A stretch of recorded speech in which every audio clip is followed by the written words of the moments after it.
కేసీఆర్ గారి మాటలు పసలేని మాటలుగా 2 సంవత్సరాల తర్వాత నిద్రలేచి నేనున్నానంటూ వస్తున్నటువంటి కేసీఆర్ గారికి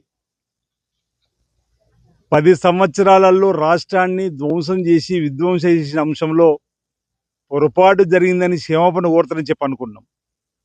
అసెంబ్లీకి రమ్మంటే భయపడే పరిస్థితి, జనం బాట పడతానని చెప్పి అనేటువంటి మాట మాట్లాడుతున్న సందర్భంలో జనం మధ్యలోకి వెళ్ళడానికి స్పేస్ ఎక్కడుంది మీకని అడుగుతా ఉన్నా.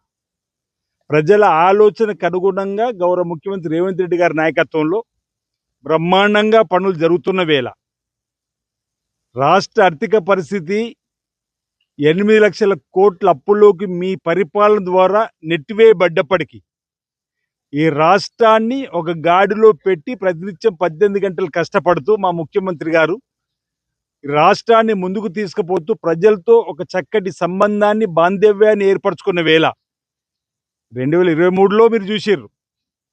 ఈరోజు తోలు తీస్తా అని చెప్పిన మాట మాట్లాడుతున్నారు. ఆల్రెడీ మీ తోలు తీస్తే ఎండిపోయింది 2022 ఎన్నికల్లో. అదెందుకు గమనిస్తలేరు అంటున్నాం. లోక్సభ ఎన్నికల్లో 0కే పరిమితమైంది. కంటోన్మెంట్ను 3వ స్థానంలో మీరు ఉప ఎన్నికల్లో జబ్బలు చేసి జూబిలీస్ ఎన్నికలకు గెలుతామని బొక్కబోర్ల పడ్డారు. ఇటీవల పంచాయతీ ఎన్నికల్లో జూబిలీస్ ఎన్నికల్లో పోలే నోట్లలో 51% కాంగ్రెస్ పార్టీకి ఆశీర్వాదం ప్రజలు ఇచ్చినటువంటిది. ఇటీవల పంచాయతీ ఎన్నికల్లో మీరు 20%కే పరిమితం అయిపోయారు. 60% పైన ఇంచుమించు 65% ఈరోజు ప్రజలు ఆశీర్వదించి కాంగ్రెస్ పార్టీ పక్షాన్ని నిలబడే క్రమంలో కేటీఆర్ తీరు వల్ల, హరీష్ రావు తీరు వల్ల బీఆర్ఎస్ పని అయిపోయిందని చెప్పని బీఆర్ఎస్ పక్షాన్ని మళ్ళీ ప్రజల బాట పడతా అని చెప్పనేటువంటి మాట ఏదో మాట్లాడుతారో అసలు స్పేస్ లేదంటున్నాం. ఎక్కడ కూడా ప్రజలకు ప్రభుత్వం మధ్యలో గ్యాప్ లేదు. ఈ సందర్భంలో మీరేం చేస్తారో మాకు అర్థమవుతలేదు. అసలు అసెంబ్లీకి రమ్మంటే రాకుండా భయపడి ఈరోజు అవాకులు చెవాకులు మాట్లాడే విధంగా అసలు పసలేని ఆరోపణలు, పసలేని మాటలు. కేసీఆర్ గారు అవుట్డేట్ అయినటువంటి పరిస్థితి, బీఆర్ఎస్ పార్టీ అవుట్డేట్ అయినటువంటి పరిస్థితి ప్రజలు మర్చిపోతున్న వేళ మహబూబ్ నగర్ ఎంపీగా ఉండి ఏం చేసిరు మీరు ఆ రోజు? ఆ తర్వాత ప్రభుత్వం వస్తే మహబూబ్ నగర్కి ఏం చేసిరో అంటున్నా. ఈ 811 టీఎంసీ ఉన్న కృష్ణా నదిలో మాకు 300 టీఎంసీలు చాలని చెప్పని సంతకం పెట్టి ఈరోజు కృష్ణా నది జలాలు అప్పనంగా ఆంధ్రాకు కట్టబెట్టింది మీరు కాదా అంటున్నా. గోదావరి జలాలలో నీరు నాపుతని చెప్పి కాళేశ్వరం కట్టి కూలేశ్వరంగా చేసిన సందర్భం మీది కాదా అంటున్నాం. బాగా గుర్తు, రోజా గారి ఇంటి దగ్గరికి వెళ్ళి భోజనం చేసిన తదుపతి ఏమన్నాడు? రాయలసీమ రత్నాలసీమగా మారుస్తున్నారు. ఈరోజు కృష్ణా జలాలకు తీరని అన్యాయం చేసింది బీఆర్ఎస్ పార్టీ, కేసీఆర్ గారు. ఫ్యూచర్ సిటీ గురించి కూడా ఈరోజు మాట్లాడే మాటలు మతిలేని మాటలు అంటున్నాం.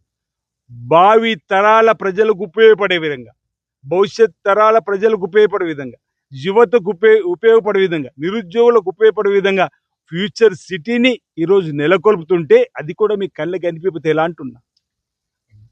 గ్లోబల్ సమ్మిట్ ద్వారా ఫ్యూచర్ సిటీలో ఏర్పాటు చేసినటువంటిది ప్రపంచ దిగ్గజాలు, ప్రపంచ స్థాయి సదస్సు జరుగుతుంటే దాన్ని కూడా విమర్శించే పరిస్థితి. 5,75,000 కోట్ల పెట్టుబడులు. గతంలో దావోస్కు వెళ్తే 3 లక్షల పైచిలకు పెట్టుబడులు.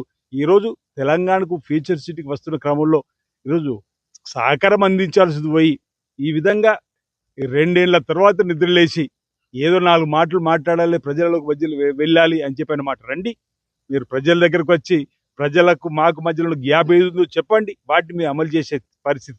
ఇదే కృష్ణా జలాలపైన, గోదావరి జలాలపైన మా ముఖ్యమంత్రి రేవంత్ రెడ్డి గారు రమ్మనండి, మిమ్మల్ని రండి అసెంబ్లీ వచ్చి చర్చ జరపండి. మీ సమస్యలు ఏదో చెప్తే ఆ సమస్య పరిష్కారం కోసం పనిచేస్తాం తప్ప ఈరోజు మీ ఇంట్లోనే కలహాల కుంపటి మొదలైంది. ఆనాడు పీస్ అధ్యక్షుని హోదాలో మా రేవంత్ రెడ్డి గారు మాట్లాడిన మాటలు అవినీతి అక్రమాలు, నాణ్యత లేని కట్టడాలు, భూ కబ్జాలు, శిఖం కబ్జాలు అని చెప్పన్నాం. అవన్నీ నిజమని ఈరోజు మీ కూతురు కవిత అంటుంది కదా. ఈరోజు హరీష్ రావు గారి ఇంట్లోనో